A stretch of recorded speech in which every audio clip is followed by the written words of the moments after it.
বাংলাদেশের রাজনৈতিক সংকটটা মূলত প্রথম থেকেই আপনার শুরু হয়েছে কিন্তু নির্বাচন থেকে। আপনারা বলছিলেন যে আসলে নিশ্চয়ই জানেন প্রধান উপদেষ্টা তিনি নিজেও বলেছেন যে দেশে একের পর এক অস্থির অবস্থা ঘটছে এবং নানান রকম আসলে মবের দেখা পেয়েছি আমরা, সেই ধরনের ঘটনাও ঘটছে এবং প্রধান উপদেষ্টা বলেছেন এই ধরনের ঘটনা সামনে আরও ঘটতে পারে।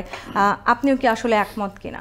আমি ওই একমতের কথাটা এভাবে বলতে চাই না, সেগুলো আশঙ্কা করি কিন্তু আমরা আপনার নির্বাচনটা তাড়াতাড়ি চাচ্ছি। যে কথাটা আমরা বারবার করে বলছি যে বাংলাদেশের বর্তমান যে পরিস্থিতি, অতীতেও আমরা দেখেছি সমস্তগুলো, একটা ইলেক্টেড গভর্নমেন্ট না থাকলে আপনার সেই পরিস্থিতিগুলো ভোলাটাইল থেকে যায়। সুতরাং এটাকে আমরা মনে করি যে দ্রুত নির্বাচন দিলেই সমস্যাগুলো সমাধান হয়ে যাবে। আর মবের ব্যাপারে যেগুলো বলা হচ্ছে, এটা এই সময়ে এই ধরনের মাঝে মাঝে এরকম ঘটতেই পারে, তবে এটা কোনো মতেই আকাঙ্ক্ষিত নয়, অনভিপ্রেত। Mob justice is never good justice. আপনি যে আশঙ্কার কথা বলছিলেন, আওয়ামী লীগের নেতাকর্মীরা একসময় খুব উচ্চস্বরে বলেছিলেন যে যদি কখনো আওয়ামী লীগ না থাকে বিএনপি এমন অবস্থা করবে যে ওদের 5 থেকে 6 লাখ লোককে হয়তো হত্যা করা হবে। সেটি হয়নি। জি, সেই পরিবর্তনটা কিন্তু আমরা বাংলাদেশের নতুন বাংলাদেশে সেই রাজনীতিতে দেখতে পেয়েছি।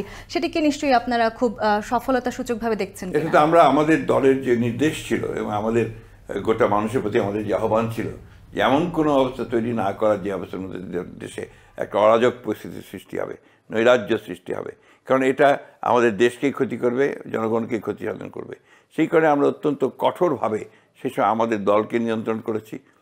15 বছরের যে অত্যাচার, নির্যাতন, নিপীড়ন চলেছে আমাদের নেতাকর্মীদের ওপরে, তাতে খুব স্বাভাবিক ছিল যে সেখানে প্রতিশোধমূলক কিছু ঘটনা ঘটার, কিন্তু সেই তুলনায় ঘটেছে কিছু, অস্বীকার করার উপায় নেই। তো সেই তুলনায় আমি মনে করি যে এটা খুব বেশি ঘটেনি। তবে আমাদের চেষ্টা করতে হবে যেন এগুলোর পুনরাবৃত্তি না ঘটে। নিশ্চয়ই নির্বাচনের ইস্যু নিয়ে কথা বলছেন আপনি। এই মুহূর্তে হয়তো অন্তর্বর্তীকালীন সরকার দায়িত্ব নেবার পর থেকে সবচাইতে বেশি আলোচিত বিষয় নির্বাচন, এবং সেটি জাতীয় নির্বাচন। জাতীয় নির্বাচন আগে নাকি স্থানীয় নির্বাচন আগে, এই নিয়ে একটি মত পার্থক্য আমরা তৈরি হতে দেখছি। নানান রকমের বিতর্ক আছে। বৈষম্য বিরোধী ছাত্র আন্দোলনের নেতারা তারা বলতে চাইছেন যে যেভাবেই হোক তারা আগে স্থানীয় নির্বাচন দেখতে চান। বিএনপির মতো বড় একটি রাজনৈতিক দল তারা বলছে তারা জাতীয় নির্বাচন আগে দেখতে চায়। আমি যে কথা বলতে চাচ্ছি এটা হচ্ছে বাংলাদেশের রাজনৈতিক সংকটটা মূলত প্রথম থেকেই আপনার শুরু হয়েছে কিন্তু নির্বাচন থেকে।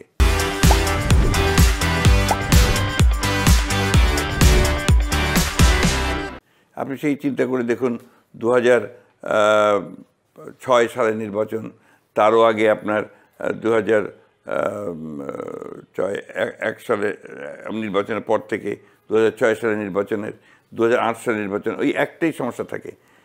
যেহেতু আপনার আগে সেই ধরনের একটা ব্যবস্থা ছিল না যেটা কেয়ারটেকার গভর্নমেন্টের মধ্যে আমরা করতে পেরেছিলাম, যে নির্বাচনকালীন সময়ে একটা নিরপেক্ষ সরকার। কারণ বাংলাদেশের রাজনীতির সংকটটা ওই জায়গায় যে রাজনৈতিক দলগুলোর উপরে পারস্পরিক যে আস্থা, সেই আস্থাটা নেই, যেটাকে আমরা বলি যে আপনার মিউচুয়াল ট্রাস্ট, সেটা একেবারেই নেই।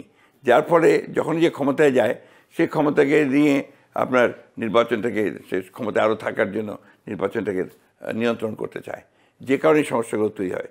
যে কারণেই আপনার কেয়ারটেকার গভর্নমেন্টের ইস্যু তৈরি হয়েছিল এবং কেয়ারটেকার গভর্নমেন্ট আমরা মেনে নিয়েছিলাম।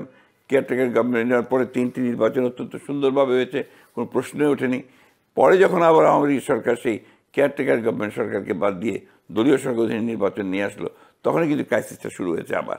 তো ওই ক্রাইসিসের পরে 3টা নির্বাচনে আমরা কিন্তু ভোটই দিতে পারিনি, ভোট দিতে দেয়নি বিগত সরকার, এবং পুরো বিষয়টাই সেই নির্বাচনটাকে কেন্দ্র করেই আমাদের যে অধিকারগুলো সেগুলো কেড়ে নিয়েছে, গণতন্ত্রের মূল ন্যূনতম যে অধিকার সেগুলোকে কেড়ে নিয়েছে।